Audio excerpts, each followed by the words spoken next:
Time to abandon ship. Oh no! Here we go!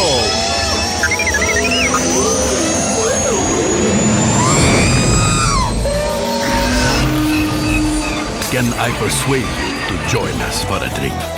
It's a tradition. Here, here. Jar Jar, homie, my main man, quickly. Before the Separatists attack, get into the escape pod. Hey! This is escape, then we're the pod.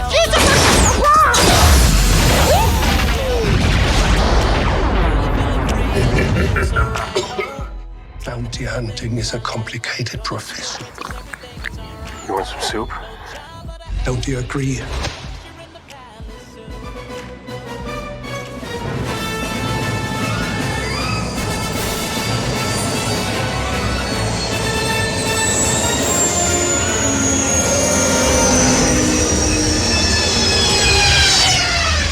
Another happy landing.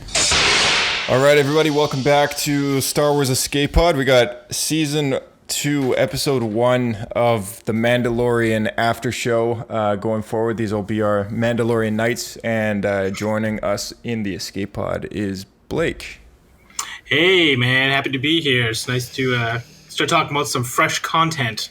Oh, man, as always, on a weekly basis, it's hard to believe that we get live-action Star Wars on a streaming service like this to talk about. I mean, it was kind of like a shadow of a dream 7 years ago. Yeah, man, for sure. This is something that I think fans have really been waiting for forever. Because, we got the animated show coming out, which was great, but a lot of people just kind of felt, that was more aimed at kids. Right. This is, full cinema quality, but we're getting, an entire series out of it instead of just a little 2 hour block, which honestly I think is something we've all wanted our entire lives. Oh yeah, and I mean this all goes back. I mean, I've had conversations about this, I think, with you guys on or at least everyone who did the first season of Mandalorian roundtables, but it came up that Star Wars Underworld, which was rumored way back in 2005 when Revenge of the Sith was all coming out, but that was a thing, and George always spoke very highly of this so-called planned live-action Star Wars TV show that was going to happen, and he wanted to do that for years, and he kept rechecking and to see if it was possible, because at the time when he did this, over each time he tried, it just always came back that it was just gonna be way too expensive. There's no way that they could even break even. And George was the kind of guy that he doesn't even need to make money. As long as it'll break even, or even if it'll just be a bit under, he would just go for it. That's just how George is.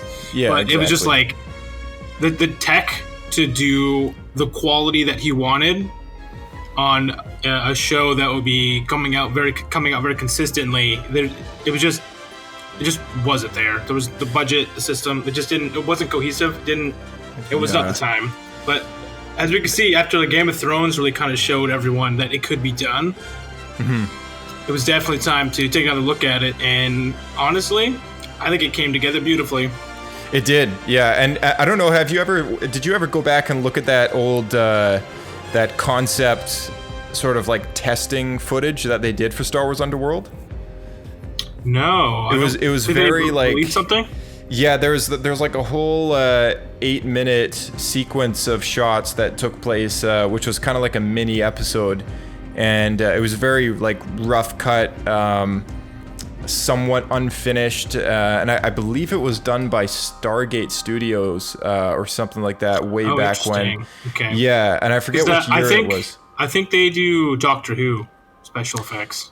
Yeah, they do. I think it's Doctor Who. They did Stargate. They also do. I don't know if the show's even still on the air, but they did Walking Dead as well. Right. Yeah, that's right. So yeah, Star Wars Underworld. All you got to look up is Star Wars Underworld test footage, and there's a bunch of sites that still have the video. Interesting. Okay, and I'm gonna check this out.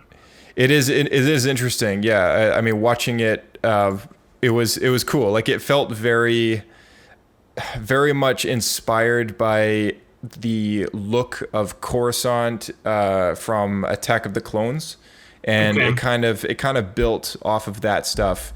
They I guess they inspired. Of course, it took place kind of after episode 3. I guess I'm picturing it would be similar to a lot of the Underworld Coruscant episodes we got for like Clone Wars. With like Ahsoka. Yeah, kind of, yeah. Except action. more kind of, a little more. And I feel like this is where the show kind of took a visual difference between what the Star Wars we're used to knowing, because it felt almost, some of the ships that you see in that test footage are very polished, very Stargate-ish kind of thing. Okay. And I don't know, wasn't really feeling it as far as the visual aesthetic, but it was cool to see. That could just be an issue of the tech at the time, right? Because it's much easier to make something that's nice and shiny than something that's all gritty and grungy. It's way harder to make stuff like used. It's a lot cheaper to just have, those proper, like improperly lit objects and stuff that they just throw in there, and very shiny metals with no extra texture on it at all, stuff like that. That's exactly it. So, but yeah, some of it felt very good. A lot of the and some of the roto was like, you could there was like a green wash on some of the characters that were on green screen. I'm looking at some pictures now, and honestly, it looks kind of like cheesy in that Firefly kind of way, where everything looks like it's just a little bit low budget.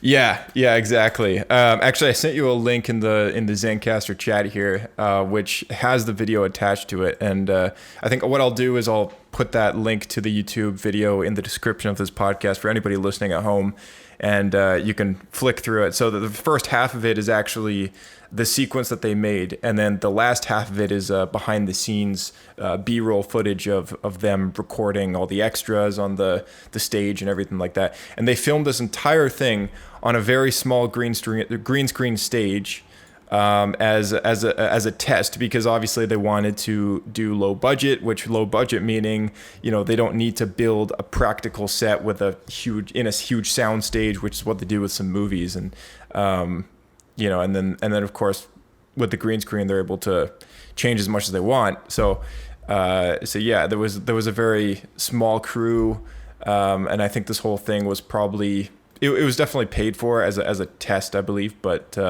ended up not happening. But I mean, what was the count for how many scripts there were? Because I think this was there's a lot. Yeah, I think it was like the 3 or something. Like I think it was more than that even. Like, it all got shelved. I thought, maybe I'm way off here, but I thought it was at like the 300 range. Not like really? Full scripts, but like rough draft plots. Yeah, and then there was I heard that there was also some plot that they would have had, like Palpatine would have had like a love interest or something. I remember hearing crazy. That too. Yeah. Like I'm not too. Have some floozy. I know. I'm not too on board with that. Honestly. Well, it's got to be canon now, man, or else we wouldn't have Rey. Yeah. Yeah, exactly. See, George's plan comes together in the end, no matter what. Yeah, one way or another, he gets what he wants. Yeah. Yeah. That's cool. Yeah, they gave him a love interest even before he had a first name. Yeah. That is true. Sheev.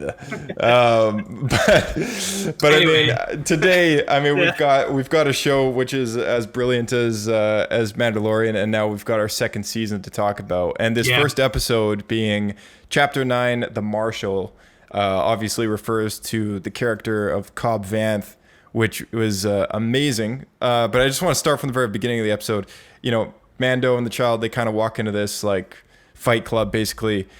I think the first thing I noticed was like the extensive use of the vibro axes, which that's pretty cool. And in Gamorreans, I mean, we haven't seen Gamorreans in forever, right? And it's cool that they're in this battle arena and they're like forced to basically be gladiator duelists for all this entertainment, right? Yeah. But I was surprised that they had those shields. It's very, very Dune-esque, if you've ever seen or heard of the old Dune series. Yeah, and they have a new movie for Dune coming out, right? I think there is, yeah. But in Dune, they have like shields around their entire body, so it's really hard to kill people. Okay. It looks similar to that, and to be honest, I didn't like that. I was kind of confused when I saw that. I didn't know if it was a shield or if it was like. It looked like it, because whenever the axe was about to hit like the body with the other axes as well. But even when it went to hit the body, there'd be like a glowy kind of like bubbly thing, and it would ricochet off with sparks. And honestly, the first time I saw it, what went through my head was, oh, Disney doesn't want blood.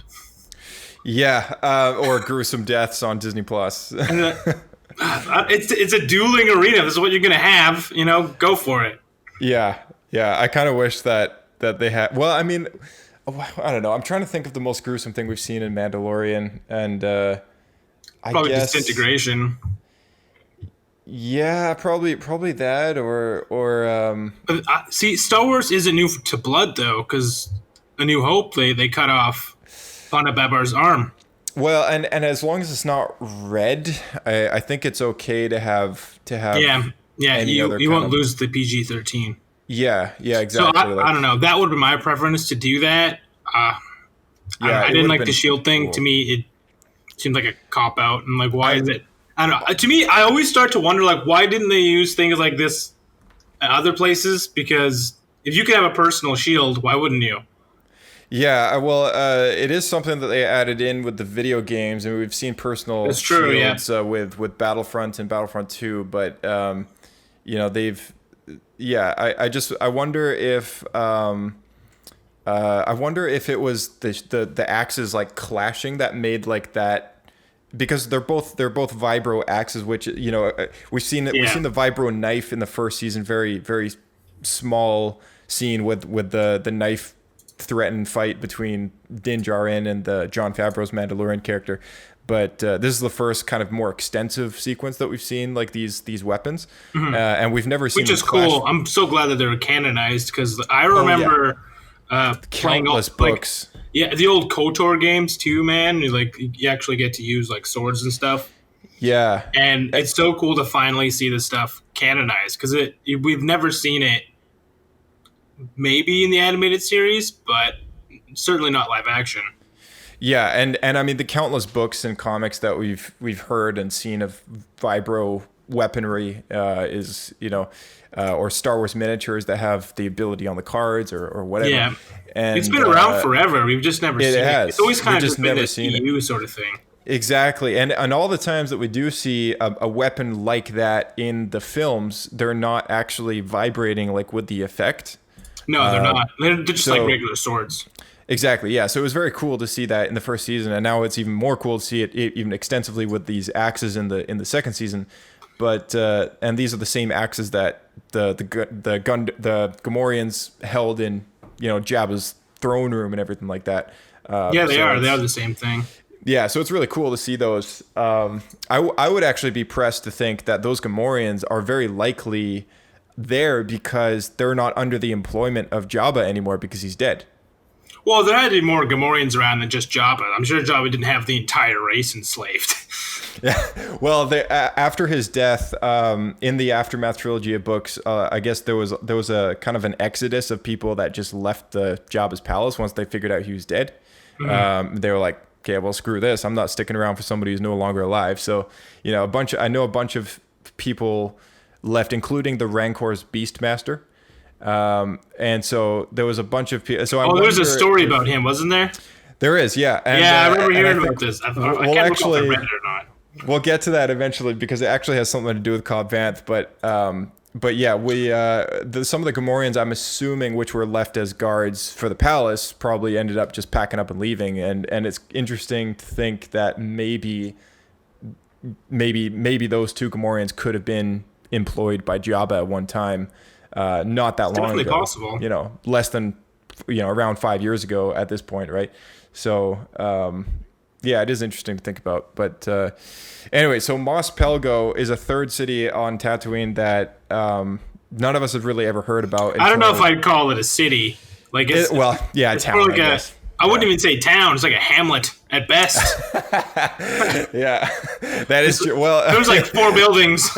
That's fair. That's fair to say. And actually, the title of Mos Pelgo has kind of been lost since the days of the Empire, and now it's known as Freetown due to an event that happened in these books, which were written by Chuck Wendig. It's the Aftermath trilogy. There's a lot in this episode that kind of draws off those books, and I wasn't the biggest fan of those books. I know you weren't the biggest fan of those books. No, but one thing I didn't mind about those books is they had some short stories in between the chapters that kind of expanded the universe a bit. I didn't mind those. That's what I liked about those books. Yeah, I didn't like the main story, but I did like the kind of like little random like one-off like 2-page stories they had. And I know Cobb Vanth was one of them. Yeah. I do recall. Everyone remembers that part very vividly because he's got Mandalorian armor, right? And everyone's like, "Oh, is he Boba? Is he Boba?" Like trying to figure it out, right? Is he the new? Yeah, because is he the new Boba? Because for a while you don't really hear his name until he kind of introduces himself. But, yeah, it's been a while since I read it, but I seem to recall they didn't announce what his name was. Maybe in the first book, or I have to wait till the end of it. It was a while. It was a while. I feel like they dropped little tidbits throughout the whole trilogy. You didn't really find out until like the third book. Yeah, I vaguely remember. I think it was something like that. I remember thinking to myself, like, I just remember the one thing that sticks to me about the first book, which was when the armor is revealed to be being held by all these Jawas. I remember thinking, oh, like Boba's survived, because if like how on earth would they recover that armor otherwise, right? Yeah, you would think, right? And let's not forget that there was an expanded universe book series that took place right after the events on Tatooine, where Boba did escape the Sarlacc pit, and it was like his comeback story. Yeah, and I remember reading one of the books that really focused in on his character. It was called Bloodline, I think, and I think it was the second book of the Jedi Legacy series or something like that. Okay, where in the timeline was this one? You know what? Let me look it up. Star Wars Bloodlines, Legacy of the Force, written by Karen Travis, and this series was. I love how it was Karen Travis, so she just did all the Mandalorian books. She did so many, yeah. Anything after the 90s. She also did the novelization of Star Wars: The Clone Wars, the movie, like the theatrical release that not a lot of people like. And the novel was actually pretty good. It actually elaborated a lot. But so it's around the same time as Jason and Jaina. So New Republic era. Okay. Jason's now a complete master of the Force. So I would say it's probably like it's 25 years or so after Return of the Jedi. So it's much later down the timeline. It's 40 ABY. There's a flashback in the book that takes place at 39 ABY, which is 39 years after Battle of Yavin. So yeah, around the same time, roughly, within a few years of like when The Force Awakens takes place is when this book takes place. Okay. So yeah, it takes place a while down the road, whereas like this is only 5 years away from Return of the Jedi. But so I don't know, Cobb Vanth, he was a cool character because I mean, here comes this book that I'm like, I don't care about this book at all.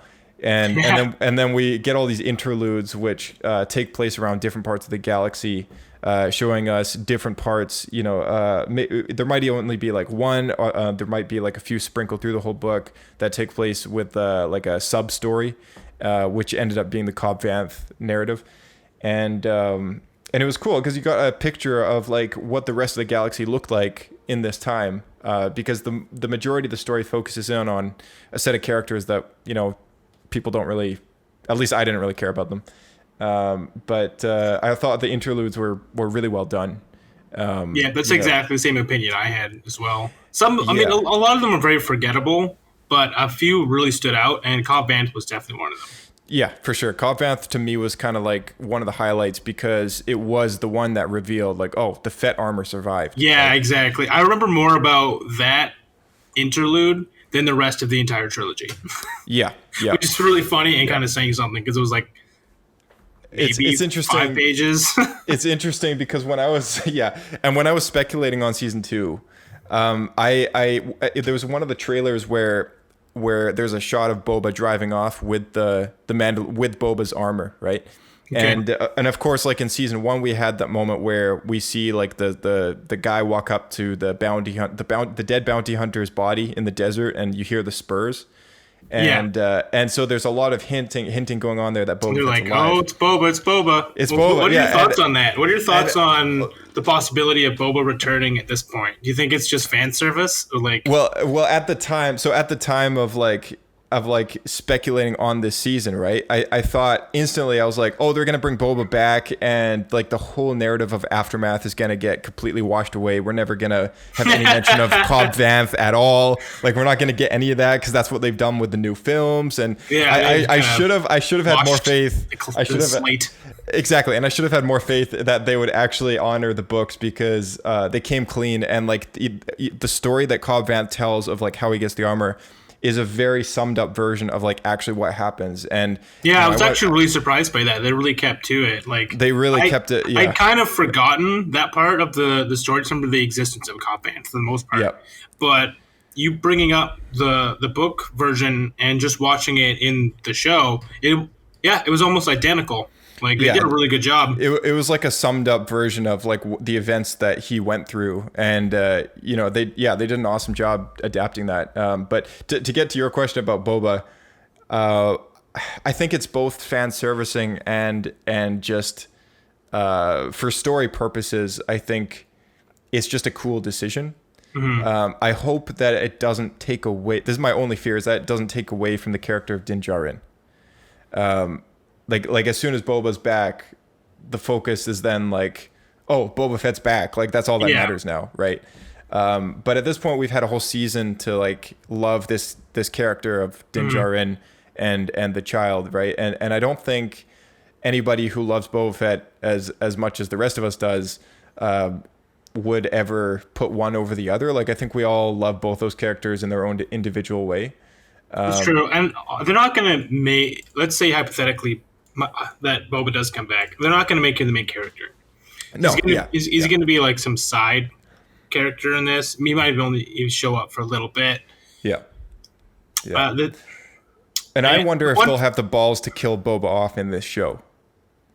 Like that's what I wonder. I wonder that's a good question. I wonder if at some point we'll see Din Djarin actually take a blaster to Boba's face or something like that, because of some event that happens. Because because we got to remember, Dave Filoni is the guy that actually gave Boba character. Yeah, that's what I was going to bring up. Was the thing that I would trust it is because it's Dave Filoni, and Dave Filoni, exactly as you were just saying, actually filled in who Boba actually was through the Clone Wars series, because we get like a little bit of a hint of him as a child in Attack of the Clones, but that just kind of left a sour taste in most people's mouths. Just like, it's like, oh, he's just this kid, tiny Anakin, right? Darth Vader when he's 6 years old. It's just no one wants to see them when they're like innocent children. So, people only want to see when they're older and awesome. They want to see how they became men, not how they like learned to play with blocks.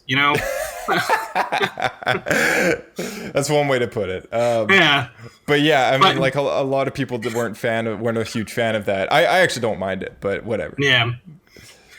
I'm willing to see how it plays out if they decide to go that route. I was curious because, I mean, we should probably get into it more later, but it definitely seems like something that they might go that direction.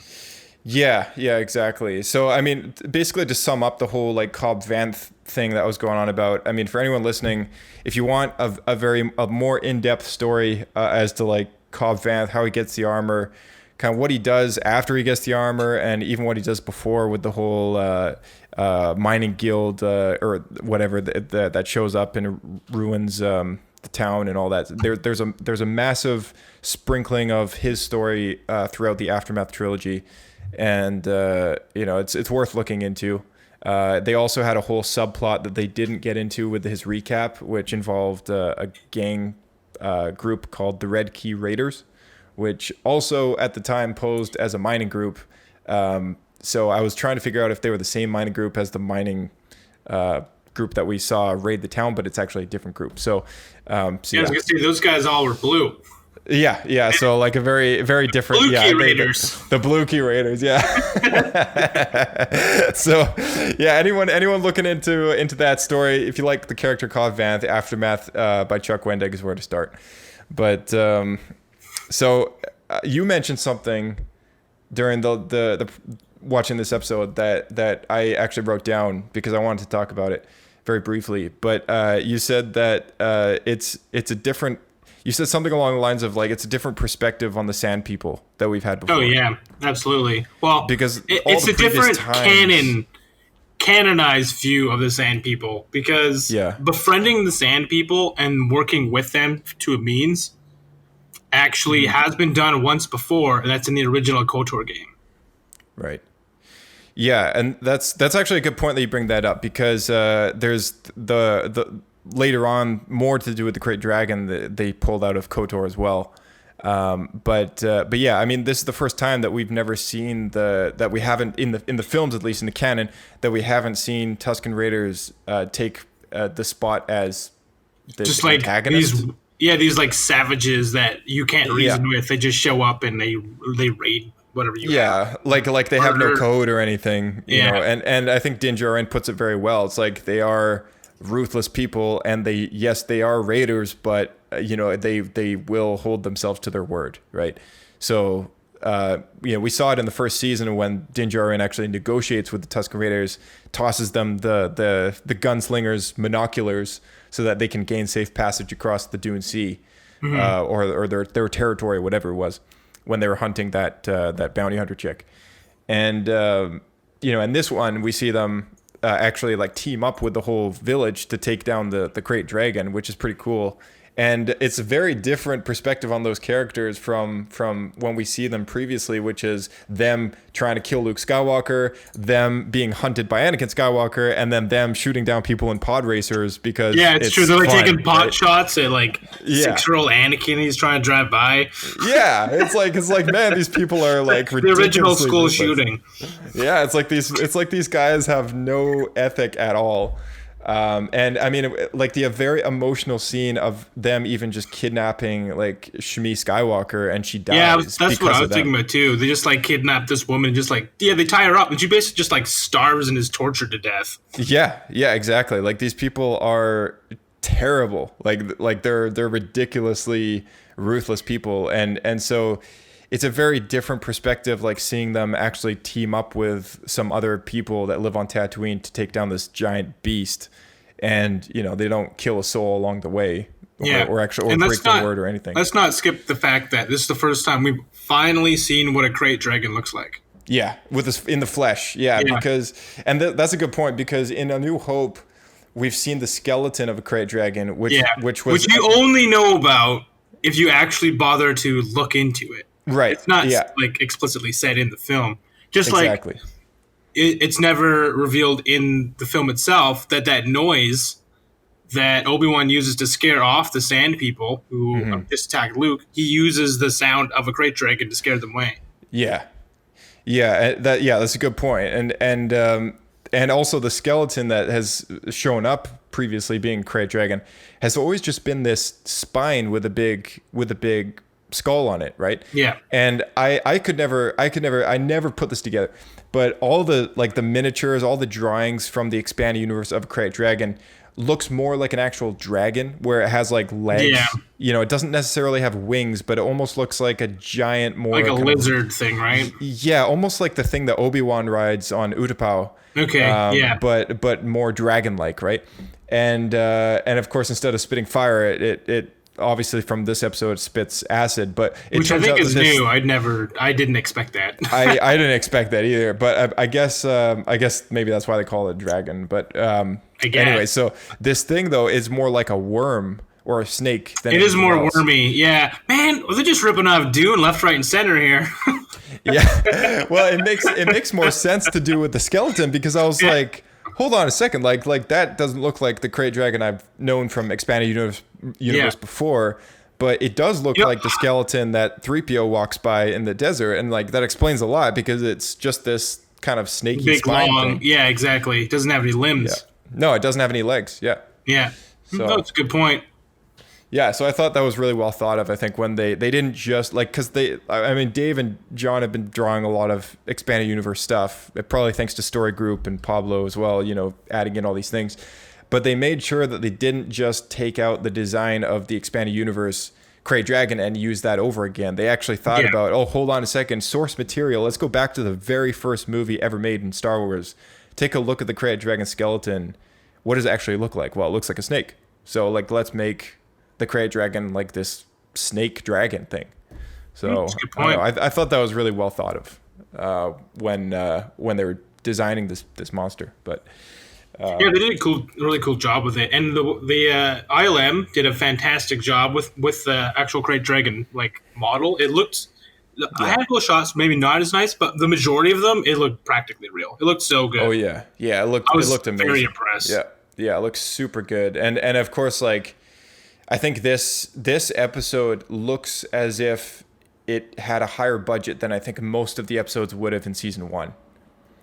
I could see that. Well, they probably got the okay from Disney to spend more money on it because they probably made a lot of money from it. So Disney's willing to invest more, right?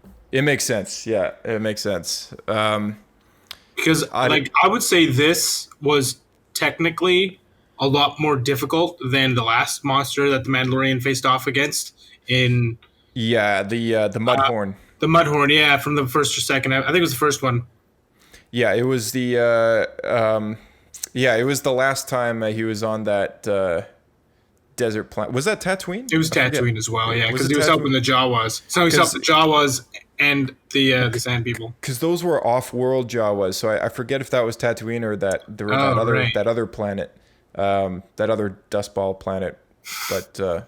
Yeah, Jakku? I don't know. Yeah. There's so many now. Geonosis? I don't know. Right? I noticed that the spirit of Tatooine throughout this entire thing was very much based on A New Hope. And I really appreciated that. Because... just the vastness? The emptiness of it all. Yeah, okay. Because I mean, going back to A New Hope... the town of Mos Eisley is, Obi-Wan describes it as like the wretched hive of scum and villainy. And then these are after the Empire is over. When we have seen Mos Eisley before, which has been on multiple occasions at this point, it's always been a very empty place because I guess the bustle is gone, right? But this little town of Mos Pelgo, which is kind of off the map town. It really so off the map they actually removed it from their maps. Yeah, exactly. They made the effort to take it off of there. Yeah, exactly. It's like not even on record. It's like, oh, it's there. It's not on the map, but it's there. And it's like it reminded me of all those. Like it paid homage to so many Western classics where it's like there's this tiny. This movie did a lot of that. I liked that a lot. There's a sheriff and a tiny town with like some villagers. The music too. When Mandalorian's like riding in for the first time, that was just a straight up Western song. Yeah, for sure. Like, it wasn't Star Wars. It was just pulled from a Western. Yeah, it's like they took the idea of Mos Eisley, shrunk it down to like an old Western, like a Western town where it's like. You have a single street with like buildings on either side, and that's it. Nothing else. Like everyone kind of like either lives in one of those buildings or they live freaking off in the middle of nowhere, and that's where they get their water for the day. Holes in the sand somewhere. Yeah, exactly. So like I really love that because of course we've seen the busiest part of Tatooine being Mos Espa, which is what came from the Phantom Menace. It's the city which was a very bustling town. It was actually quite large. Very big, very big city, which is probably the capital of that planet, I'm assuming. And the Boonta Eve pod racing hosted there, popular place. So, I mean, this assuming to be like the other side of the planet, which is like, according to the map, it's like way over there. And, you do get that same kind of like style, but it's like shrunken down to a pea. And then that's where... maybe even more than that. Yeah. Honestly, there was too many people for the 3 buildings they had. I'm just gonna say it. Oh, in that town? Yeah. There's like a storage building, and there was a bar, and the other one's probably like a bathroom. Right. Yeah. And I think it's probably maybe that was due to the fact that they actually it's possible they I guess they built that set rather than it being. That's true. More than likely I would say it was a set. Yeah. So yeah, like it's probably just a budget constraint that they couldn't build more practical buildings, but it's just the vibe they wanted to go for, just a one-horse town. Yeah, maybe. But yeah, very cool. Like I think the spirit of Tatooine was kept very true. I can agree with that. Episode. Yeah. So did you know what was that? Well, I was gonna say, since you mentioned the Boon to Eve, we might as well mention that Cobb Vanth took one of the pod racer engines from Anakin's pod racer and turned it into a dirt bike. Yeah. So I actually really love this idea because I read this book series a long time ago, which I still actually own all the books. It was a Scholastic series called Jedi Quest. Yeah, and I remember it was all about Anakin and Obi-Wan between episodes 2 and 3, but it took place towards more in the beginning of those 10 years when Anakin is like a very young Padawan, right? And it kind of focused in on him, Obi-Wan, and other characters like Fierce Olin and such and such. There was a book, I think it was the 4th or the 5th book or something like that in that series, where there was it's a vague memory of mine, but there was some sort of pod race that had to happen in which Anakin had to reface his old nemesis Sebulba, or it was like Sebulba's son. It was like a rematch sort of idea where he's like Sebulba's son or something. And in that scenario, this time. Yeah. Well, and in that scenario, he actually, so he actually had to face Sebulba. With or I think it was Sebulba or Sebulba's son in his old pod racer. So the pod racer that Anakin sold in the Phantom Menace when he was freed as a slave, and it ended up getting bought, I guess, by whoever was eventually going to give it to Sebulba to race with or whatever, and he had to best his own creation that he made that racer. But the idea that somebody else was using Anakin's pod racer, I was like, oh yeah, like he did sell it, so it makes sense. Makes sense. Right? Other people would use it. Yes, something became of it. Exactly. Yeah, something became of that pod racer. They tore off the banners and put it on the castle, right? Yeah, Maz Kanata's castle. Yeah, his pod racing flag was supposed to be up there until JJ took it down, but it's in the trailer. Long live Anakin's pod racer. So yeah, it's cool. I like the idea, and I like to think that because it is the fastest. I mean, if you think of F1 racing, right?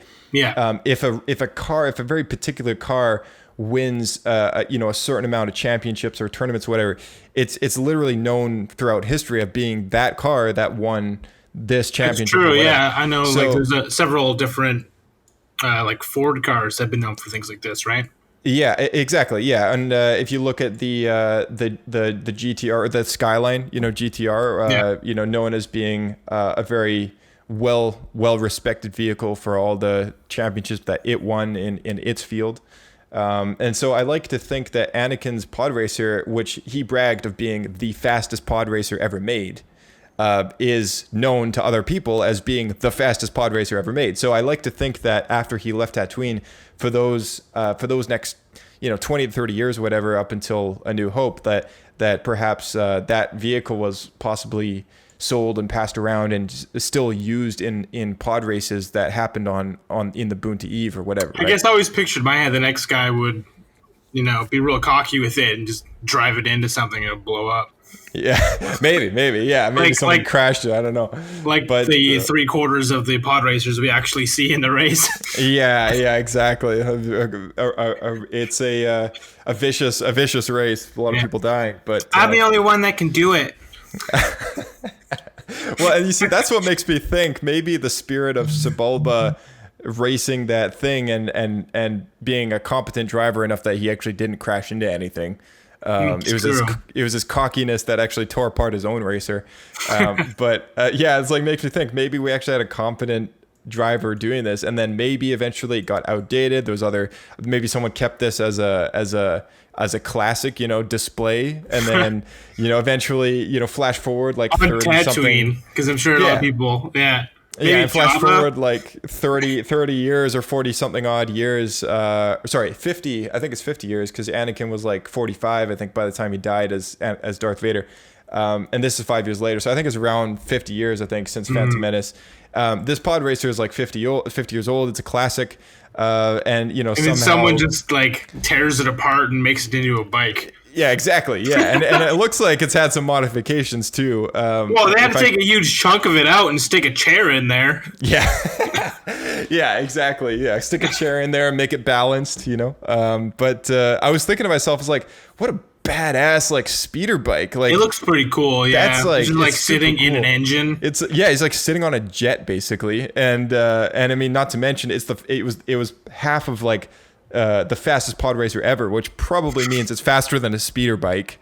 I would guess just based on the fact that the whole thing is an engine, it's probably faster than a speeder bike. Oh yeah, that thing can go so much faster. Yeah, because pod racers are known to be.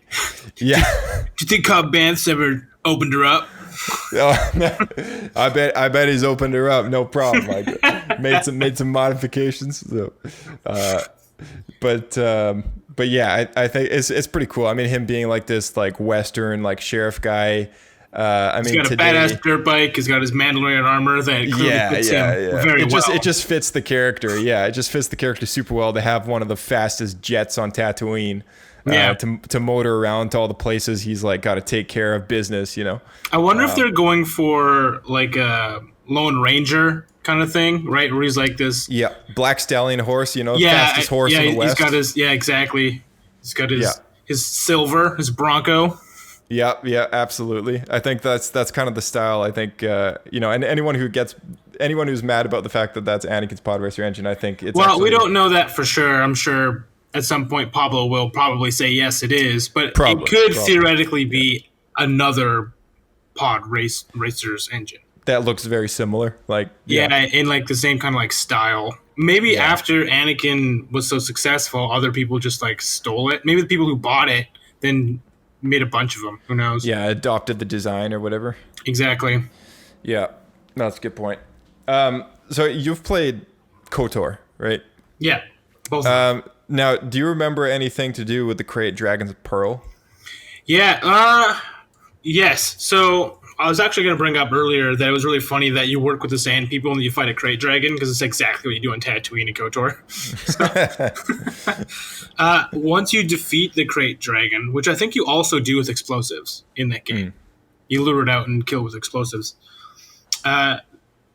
After that, at the back, it's not in the Krayt Dragon, I don't think. I think it's in its cave. There's a pearl there, and it's actually in the game. It's a crystal that you can add to your lightsaber that makes it more powerful. It's one of the best crystals in the game.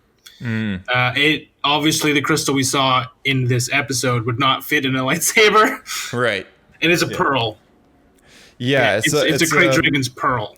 So this is what I got off the Wikipedia, is that the Wikipedia, sorry, the Krayt Dragon, the Krayt Dragon Ichor is a pearl that the acid that they spit turns stone into these pearls over time, and then they get embedded in their flesh. So I guess after blowing it up, that's why you saw it stuck inside.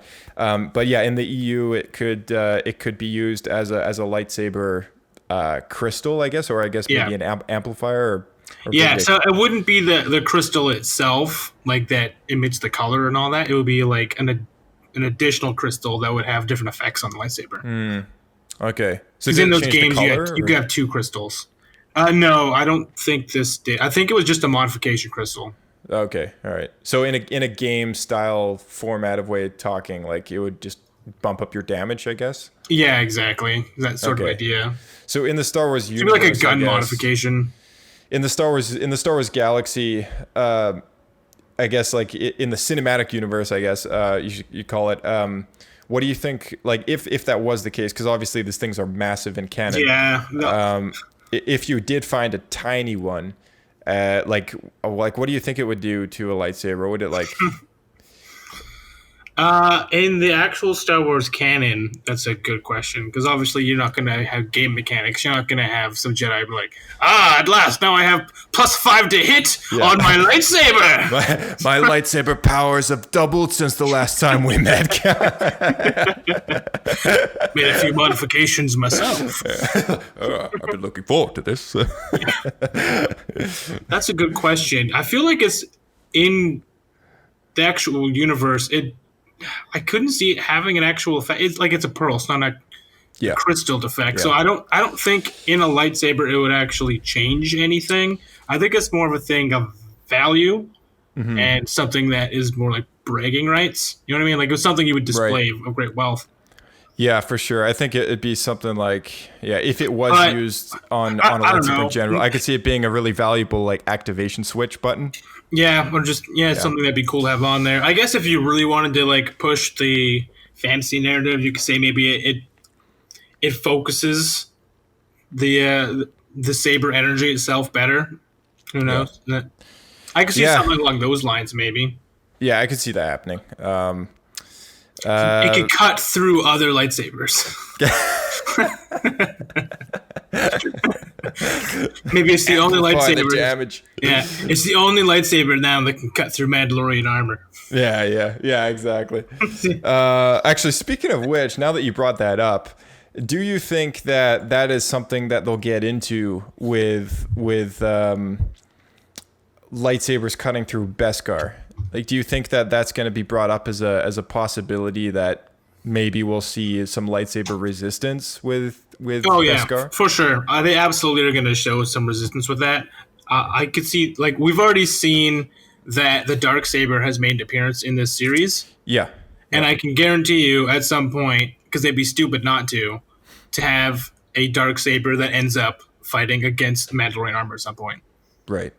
Yeah. Because why would you miss that opportunity? Like, exactly, I can't see Dave ever missing that.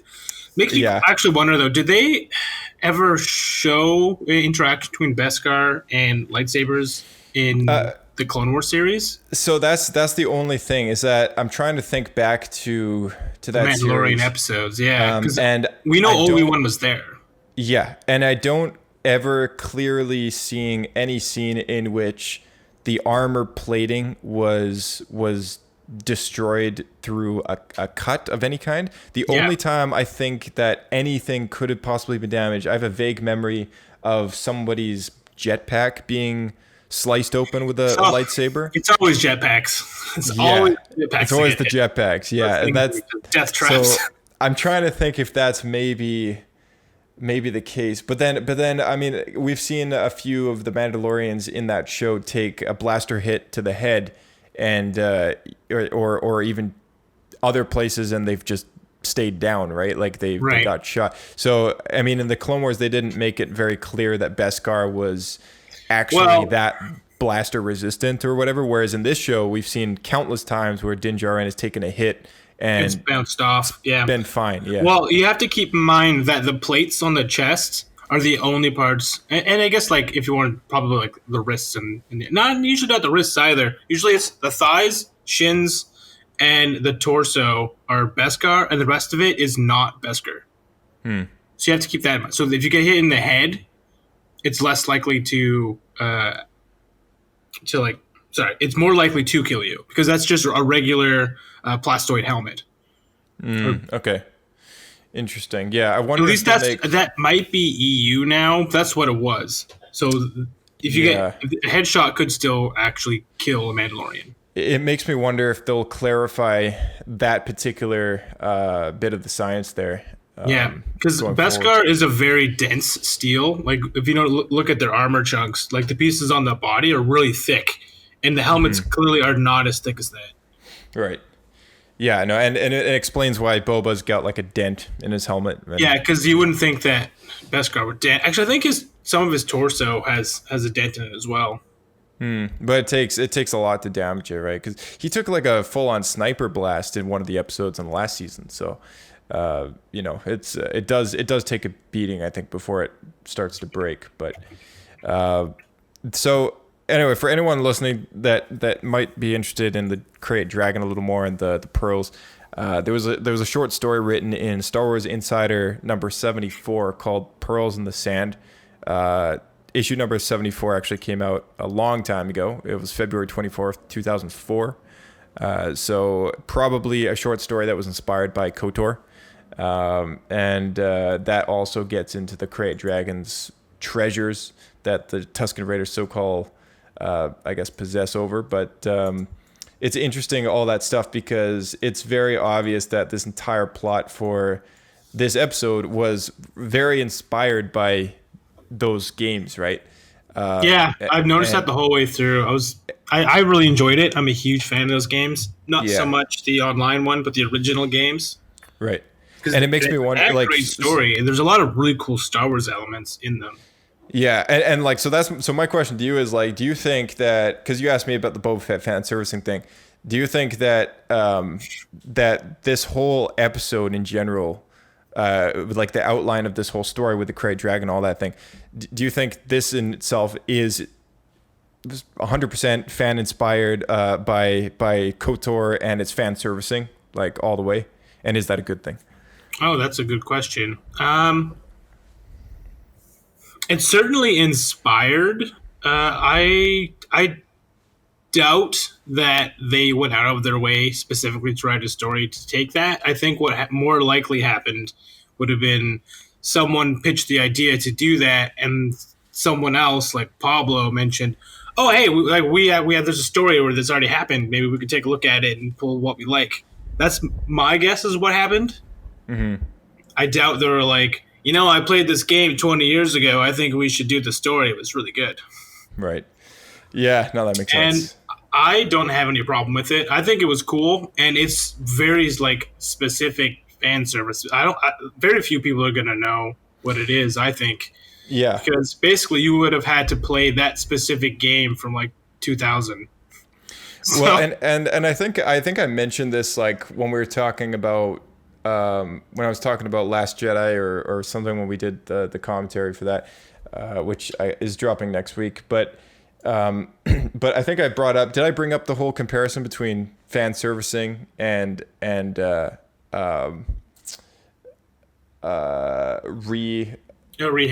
Rehashing. Yeah. We talked about that during the Last Jedi. Yeah. So I guess to anyone who didn't catch that commentary track. Like I brought it up at one point that the complete idea of Force Awakens being very much inspired / rehash of A New Hope. If we took the outline of this particular Mandalorian episode and compared it to KOTOR and been like, oh, that's just a rehash of that story arc. I wouldn't. Yeah, different. Exactly. Like I think it's definitely inspired by, and I think, it is fan servicing, but I think fan servicing isn't necessarily a bad thing. I think fan servicing is very much a good thing without doing a complete, replication of something that is very iconic in itself already. Yeah. And even though totally. Like KOTOR in itself is an iconic game, but if you take out one tiny story arc in that vast game story, nobody's gonna care. Everyone loves that game. It was a very small part of that game, but that game had multiple planets, and this whole part of that they borrowed or like referenced didn't have anything to do with the main storyline at all. Yeah, it was just like you had to do this to get something. There's a thing inside the Krayt Dragon's cave that you're there to get. That's the whole point why you're on this planet. Right. But as far as like befriending the Sand People, the Tusken Raiders, and all that wasn't really relevant to the main story. And I thought that was just a nice subtle nod. Like, again, it was something that is kind of like blink and you'll miss. I'm sure people played those games, but they haven't played them in so long they've completely forgotten. Yeah. Yeah, exactly. Yeah. I guess the last thing this entire episode built up to was the fact that Arabian Nights theme. The armor survived, but the what theme? The what theme? The Arabian Nights theme. The Arabian Nights. This man. Well, like when they showed that whole scene of the Tusken Raiders and all the going to the village and the Banthans are all in a line, kind of like parading along the top of the dunes. The music is just like straight up Arabian Nights. Straight up Aladdin. Yeah. Arabian Nights.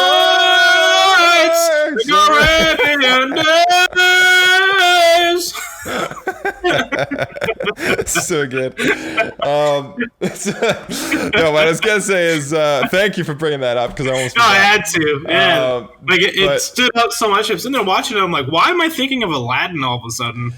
yeah, exactly. No, man, the last thing that I caught was obviously the Boba Fett reveal. Yeah. What did you have to say about that one? I was not expecting that at all. That actually caught me really off guard because we've really been led to believe at this point that somehow the armor got spit out and it only survived because it was Beskar. Mm-hmm. Everything else was dissolved, aka Boba. Right. Yeah. So seeing Tamara Morrison at the end means it has to be Boba, right? It's gotta be Boba, and he's got all the scars on his face and no hair, and all the scars on his face from the acid of probably the stomach of the Sarlacc. I guess it's something like that like burned him. It's interesting that he's still on Tatooine. It is, because this is 5 years later, so it makes me wonder what happened to Slave One, because Slave One was obviously in his possession, being employed by Jabba. It makes me wonder when that whole incident happened, somebody just like went over to Slave One, hijacked it, and left Tatooine. Like one of the people that used to work at Jabba's palace. I'm not sure. Oh, Boba's dead. Let's take his ship and leave, kind of thing. Well, I guess the other question is there some sort of lock to it? Because, so Slave One is pretty tricked out. You think it might have some sort of gene lock? Yeah. So only a clone could steal it. Maybe, yeah, that's true. Maybe it is on Tatooine still, and it's hidden, and maybe, you know what? Maybe we'll see Jabba's palace in a future episode. I don't know. I think that'd be so cool. I mean, we've been on Tatooine enough times here, and this show is of the right vibe that going there, it would work. Yeah, for sure. Yeah, and I mean, this is just the tip of the iceberg. We'll see more of Boba going forward, I'm assuming. I hope so. It wasn't just some random Easter egg. You never see him again. Yeah. I mean, they did do a whole storyline, behind the scenes kind of storyline, if you pay attention, between a number of episodes in the Clone Wars where you kind of see the Slave One traded around before Boba gets back. Yeah, that's a good point. Hondo is the one that actually gives it the paint job that it has. Yeah.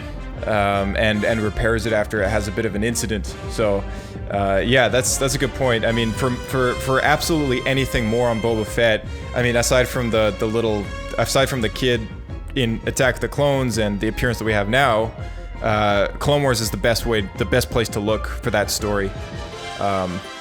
Because, and Empire Strikes Back, I guess, but Clone Wars, it really gets into his character a lot. Oh, absolutely. I really wish they would have filled out the rest of the story with Cad Bane and him. But I really do too, and it makes me wonder if, because of this show, maybe we will get it eventually in some sort of adapted material. I'd be pressed to say it's going to happen. Yeah, I hope so. That's such a cool storyline they just kind of ditched because Disney cut the funding. Yeah. Oh man, it sucks, but we'll get into that another time, as always. Yeah, but anyway, did you have any last things to kind of bring up? I guess if we're closing up, I would just say this was a really solid first start, and it got me super excited for the series again, and I'm really looking forward to see where it's going to go. And I just love this Old West kind of vibe they have to it, so I hope they stick to that kind of style. It's interesting that he straight up pointed out that he's trying to find what we know as Yoda's race.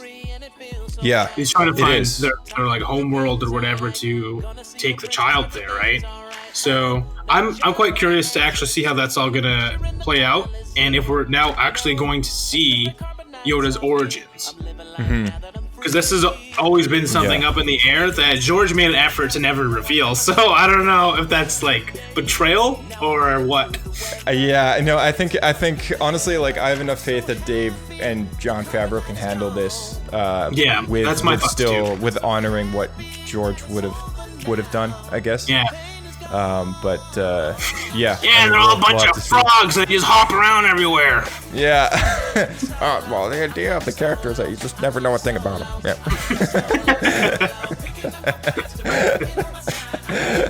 Anyway, we'll catch you next time, man. Yeah. Thanks for having me. It was a lot of fun. Anytime. Yeah. We'll see you next week. All right, thanks so much, Blake, for being on the show, and thank you all for listening to our first episode of our Mandalorian Nights series.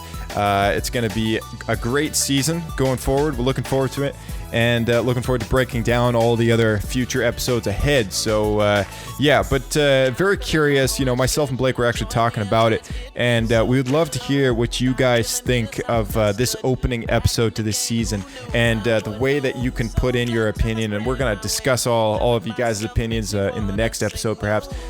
You can email in your thoughts about all this at our email, which is theescapepod@outlook.com. It's listed in the description, as well as our Twitter feed, which is at SWEscape Podcast. Just send us a tweet, tag us on there, and hashtag the Mandalorian, and just let us know what'd you think of the first episode of Mandalorian. And we're not going to talk about it unless you tag us in your tweet there. So make sure you do that. And you can also leave us a voicemail as well. If you want to be heard on the show, you can do that at our voicemail address, which is also listed in the description. And you can send us a voicemail at the URL address, which is speakpipe.com/Star Wars Escape Pod.